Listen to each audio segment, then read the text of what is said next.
อาตมาภาพตัวเจ้าวัดหนองตองทางอาตมาภาพตัวเจ้าวัดหนองตองทางดงจังหวัดเชียงใหม่นำเอาธรรมะแบบตะกินกะอันน้อยนิดน้อยมามาจาคือแก่ญาติแก่โยมที่รับฟังได้รับฟังกันเบื้องต้นนั้นเราจะต้องพากันมาไหว้พระสวดมนต์ตั้งอกตั้งใจวันนี้ก็อีกวันหนึ่งขอญาติโยมทุกคนผู้รักชาติศาสนาสถาบันพระมหากษัตริย์เพราะเป็นสถาบันหลักของหมู่เฮาชาวไทยทุกคนเวลาสวดมนต์นั้นตั้งอกตั้งใจถวายพระพรชัยมงคลแด่องค์พระบาทสมเด็จพระเจ้าอยู่หัวและสมเด็จพระนางเจ้าพระบรมราชินีตลอดจนสมเด็จพระพันปีหลวงพระบรมวงศานุวงศ์ทุกพระองค์ท่านทั้งหลายต่อไปเราจะเริ่มไหว้พระสวดมนต์กันตั้งใจเน้ออะระหังสัมมาสัมพุทโธภควาพระภูมิพระภาคเจ้าเป็นพระอรหันต์ดับเพลิงกิเลสเพลิงทุกข์สิ้นเชิงตรัสรู้ชอบได้โดยพระองค์เองพุทธังภวันตังอภิวาเทมิข้าพเจ้าอภิวาทพระภูมิพระภาคเจ้าผู้รู้ผู้ตื่นผู้เบิกบานกราบพระพุทธสวากขาโตภควตาธัมโมพระธรรมเป็นธรรมที่พระภูมิพระภาคเจ้าตรัสไว้ดีแล้วธัมมังนัมสสามิข้าพเจ้านมัสการพระธรรมกราบพระธรรมสุปฏิปันโนภควโตสาวกสังโฆพระสงฆ์สาวกของพระภูมิพระภาคเจ้าปฏิบัติแล้วสังฆังนัมมามิข้าพเจ้านอบน้อมพระสงฆ์กราบพระสงฆ์นะโมตัสสะภะคะวะโตขอนอบน้อมแด่พระภูมิพระภาคเจ้าพระองค์นั้นอะระหะโตซึ่งเป็นผู้ไกลจากกิเลสสัมมาสัมพุทธัสสะตรัสรู้ชอบได้โดยพระองค์เองนะโมตัสสะภะคะวะโตขอนอบน้อมแด่พระภูมิพระภาคเจ้าพระองค์นั้นอะระหะโตซึ่งเป็นผู้ไกลจากกิเลสสัมมาสัมพุทธัสสะตรัสรู้ชอบได้โดยพระองค์เองนะโมตัสสะภะคะวะโตขอนอบน้อมแด่พระภูมิพระภาคเจ้าพระองค์นั้นอะระหะโตซึ่งเป็นผู้ไกลจากกิเลสสัมมาสัมพุทธัสสะตรัสรู้ชอบได้โดยพระองค์เองพุทธังสรณังคัจฉามิธัมมังสรณังคัจฉามิสังฆังสรณังคัจฉามิทุติยัมปิพุทธังสรณังคัจฉามิทุติยัมปิธัมมังสรณังคัจฉามิทุติยัมปิสังฆังสรณังคัจฉามิตติยัมปิพุทธังสรณังคัจฉามิตติยัมปิธัมมังสรณังคัจฉามิตติยัมปิสังฆังสรณังคัจฉามิ มหาบาชีลาลังการะโนไทยานังปิยะปฏิโยมหาเตชานุภาโบจาภาโอสัตถาวิจักขโนทัพละอังกาตัญยุตาทาเย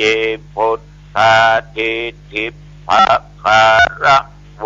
ทายามานาสสัมปันโนสัทธาการะนาโควิโทสังฆางันนุปะทานเนนะธรรมิการะคาคุติยาสัพเพ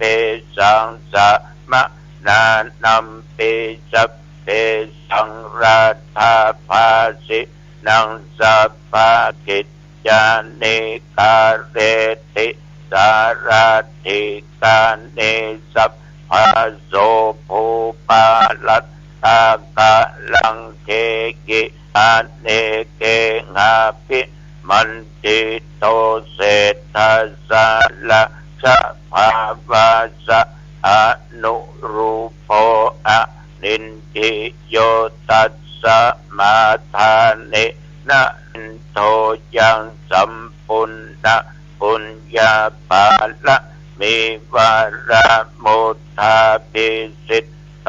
วัฏฏะสะโมโหติคัตติโยรัตตานาตยานุภาเวนะราชูนังปุญญาเตชะสาปะระเมนธรรมหาราชาธิคายุโพนิลามโยวันนะวาภาลาสัมปันโนสุขิโตโหตุสัพพะทาระทาปิปาละโนภายังวิจาระยังวะโยนิโสราชังธรรมเมนะคาเรตุราชะธรรมังอะโคปะยังสัมพุทธะสาสนังเสถทังอุปาธัมภตุทานาโสปัปโปตุสัพพะโสทินจะสัพพัญจะชะยะมังคะลังกิรังราเชปติธาตุสัทธาภัตทัลลานิปัสสตุสัพพันตระยะโมขายะเทวารักขันตุนังสัทธาติภวะตุสัพพะมังคะลังรักขันตุสัพพะเทวตาสัพพะพุทธานุภาเวนะสัทธาโสติภ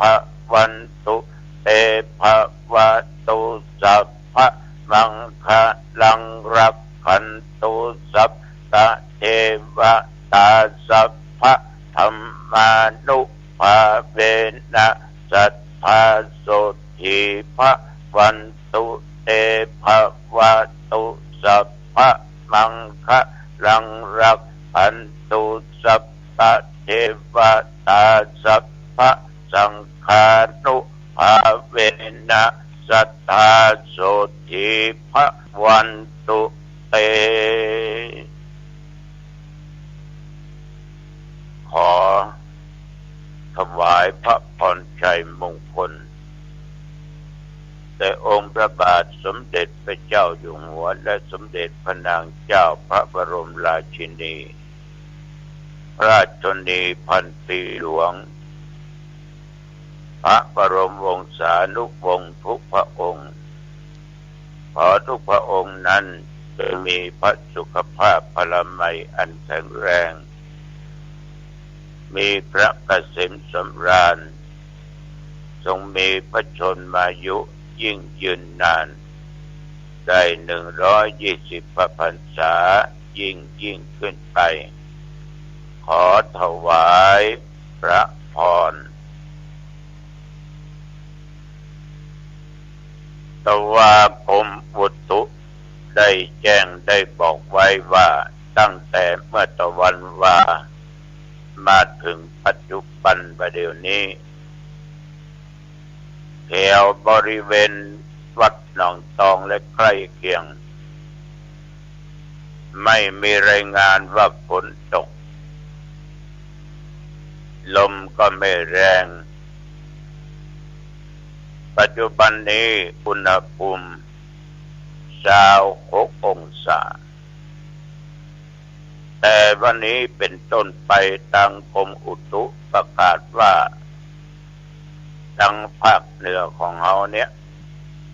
ระวังจะมีฝนตกหนักเป็นบางที่เบาเป็นบางแห่งสำหรับที่อำเภอหางดงก็ขอย่างเห็นคำพ่อแม่พี่น้องญาติโยมขอย่างอย่างวันนี้ตั้งคณะกรรมการส่วนกลางมาจากหลายจังหวัดและกรุงเทพและหนเหนือเพิ่นจะได้มาตรวจหมู่บ้านรักษาศีล 5ที่บ้านหานแก้วตำบลหานแก้วอำเภอหางดงจังหวัดเชียงใหม่ซึ่งก็เป็นเขตปกครองของสมาภาพดินน้ำลมไฟวันนี้ขออภัยหยุดก่อนอย่าตก ญาติโยมเนี่ยมันห้ามได้แต่ก็ดูว่าห้ามบ่ให้ฝนตกห้ามบ่ให้แม่บ้านเกิดลูกห้ามบ่ให้ตุเน้นศึกปะยากที่หรอแต่ก็ยากนะญาติโยมท่านผู้ฟังอาตมาต้องขออนุโมทนาบูชาน้ำจิตน้ำใจของคุณโยมพงศ์ธรจันเลื่อนนะที่มาช่วยในการซื้อเครื่องมือการแพทย์ไว้ห้องICUของโรงพยาบาลหางดง500 กล่องบุญขอขอบคุณนักๆเนื้อได้บุญนักๆได้บุญหลายๆแต่วันนี้ที่วัดหนองตองมีการเปิดศูนย์เพื่อสุขภาพชุมชน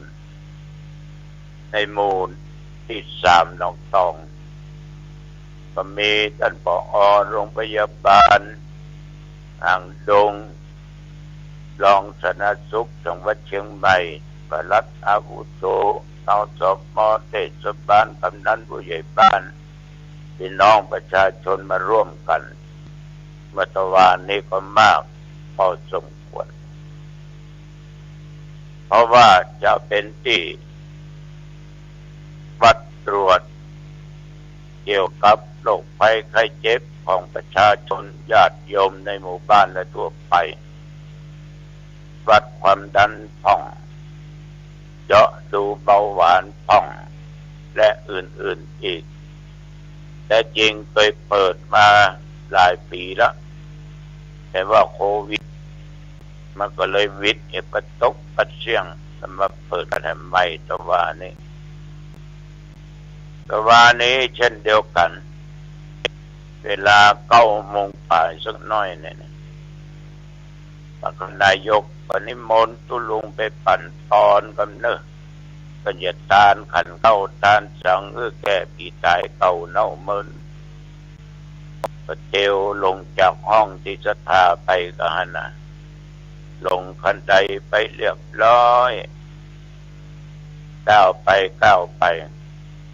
โดยความขาดสติตั้งอยู่ในความประมาทซ่อนพ้นถึงวันพอดีทุกเจ้าก็กำลังครองผ้าเตรียมตัวไปสวดด้วยกันก็เลยบอกว่าโต๊ะอยู่นี่ก่อนเนอะเดี๋ยวตู้หลวงจะไปปั่นตอนก่อนกันเดี๋ยวก็ชวนกันไปก็ธโมสังโฆก้าวแหละก้าวล้มก้นหงายแต่เดี๋ยวว่านี่ก้าวล้มมาได้ว่าเข้าเถิกนะทางฝ่ามือเบื้องซ้ายนี่ก็ถลอกปอกปึกหน่อยศอกนี่ถึกนักเหลือเกิน ญาติโยมปัญหูปัญหารไปได้อายเนาะมาเต้าล้มก้มง่ายคนทั้งหลายได้หันกับปากันฟังล่นมาอุ้มลุกอุ้มคนใหญ่ได้อายุถึง90คนเอานี่มันตอดโลเนาะมันตอดญาติโยมท่านผู้ฟังมันจะเกิดกับแป๊บได้วะนะทั้งที่เขาก็เขาด้วยว่าประมาทนั่นนะขาดสติไปหน่อยมัวเอิญบอกตู้ว่ากันเดี๋ยวก็ไปนะตู้เนอะเดี๋ยวก็ไปกันเลวซ้ายแหละจะลงเวลาเต้าล้มเพียงแต่เต้าล้มอย่างเดียวไม่ใช่ว่าโป้นง่ายถ้าเต้าล้มโป้นง่ายเนี่ยมันนึงก็โตมันนึงปิกขึ้นมาหรอกสองทะเลินโป้นจีฟ้าตกลงมาปุ๊บก็ออกไม่ออกก็รอมาเป็นเมื่อคืนเนี่ยตั้ง9 โมงแต่ว่ามาถึงวันนี้เวลานี้ก็ไปเจ็บไปยังก็โอยพยาคตาเนี่ยก็เป็นอย่างนะจากนั้นไปตะวันนี้ก็ปากันไปเจริญพุทธมนต์ในบทสวดที่ธรรมาสวดไปตะเกียบทุกเจ้าในอำเภอหางดงไปพร้อมกันที่วัดลัทธิวันปาตานตำบลสันพักบานอำเภอหางดงเนี่ยร่วมกับหน่วยงานราชการกำนันผู้ใหญ่บ้านเทศบาลเจ้าหน้าที่คณะครูก็ออกไม่ออกที่วัดป่าตาลแต่ว่าก็มากเอาสมควรก่อนจะสวดเจริญพุทธมนต์ก็ได้กล่าวชี้แนะนำทุกเจ้าทุกวัดว่าวันนี้ที่เช้าเข้าขอทุกโถนพากันไปต้อนรับพระมหาเถระส่วนกลางและส่วนหัวเหนือที่เปิ้นจะมาตรวจหมู่บ้านรักษาศีลหน้าที่วัดขันแก้วเมื่อมาถึงตุมาถึงเด่นทับแล้วฉันเข้าแล้วเพิ่นมาตรวจแล้วปล่อยปิกห้ามปิกก่อนต่อออกไม่ออกแขกมาต้องต้อนรับแล้วห้ามหนีจะเหลือก็แขกเพิ่นไปก็ต้องปฏิสันทานต้อนรับเพื่อจะเกิดเป็นผลดีผลงามมองถึงความเข้าใจมองถึงความสมัครสมานสามัคคีกันเบื้องต้นดีตอนปลายก็ต้องดีใจเบื้องต้นดีตอนกลางก็ทยอยกันออกก็เลยทยอยกันปิกตอนปลายหายแซบอันนั้นมาละฉะนั้นญาติโยมความสมัครสมานสามัคคีร่วมไม้ร่วมมือกันมีจิตใจเป็นดวงเดียวกันหลอมเข้ากันทุกอย่างเป็นไปได้หมดท่านทั้งหลายเมื่อตะวันวาหลังจากที่สวดเรียบร้อยย้อนกลับมาดูการจัดงานที่วัดขันแก้วยินดีว่าทุกเจ้าหลวงกับเน้นกับทุกศรัทธาญาติโยมเป็นช่วยกันจัดนั้นช่วยกันจัดนี้แต่ว่าก็มีทุกเจ้าเลขาหลายตนไปช่วยกันต่อไปเปลี่ยนแปลงที่นั่งที่อย่างบางสิ่งบางอย่างญาติโยมตอนเนี้ยที่ประจะมาตรวจกันแต่ว่านี้ก็หลังจากมาแวะอันแล้วก็กลับมาวัดใส่พระสวดมนต์อาบน้ำอาบท่าก็กลับเข้าไปแถมเด็กถึงวัดก็เกือบ4 ทุ่มงานที่เราทำนะญาติโยมเขาต้องมีความรับผิดชอบ จากการสัมพันธ์ถ้าเอาเป็นคนรับผิดชอบในฐานะเอาเป็นหัวหน้าเอาเป็นเจ้าคณะผู้ปกครองไม่ใช่ว่าทอดทิ้งคือแก่ลูกน้องป้องปายถามเห็นก็จะมาตรวจนะถามเห็นงานนี้นะจะไปที่อื่นปล่อยไว้แล้วก็ดูแลเปิดกำลังอกกำลังใจต่อคนทำงานถ้าเอาใจใส่เกิดผิดพลาดอย่างขึ้นมาแล้วก็ทำให้เสียงานฉะนั้นหัวหน้าเจ้าคณะผู้ปกครองผู้นำทั้งหลายจะต้องเอาใจใส่ดูแลคอยให้กำลังอกกำลังใจ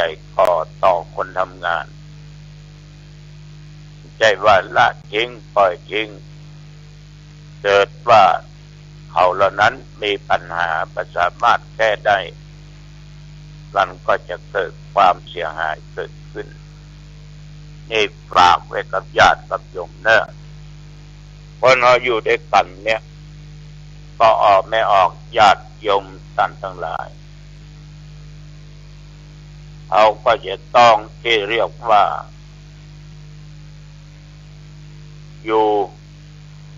ก็คือปัญหาอยากไปก็คือเปิ้นพุทธังหา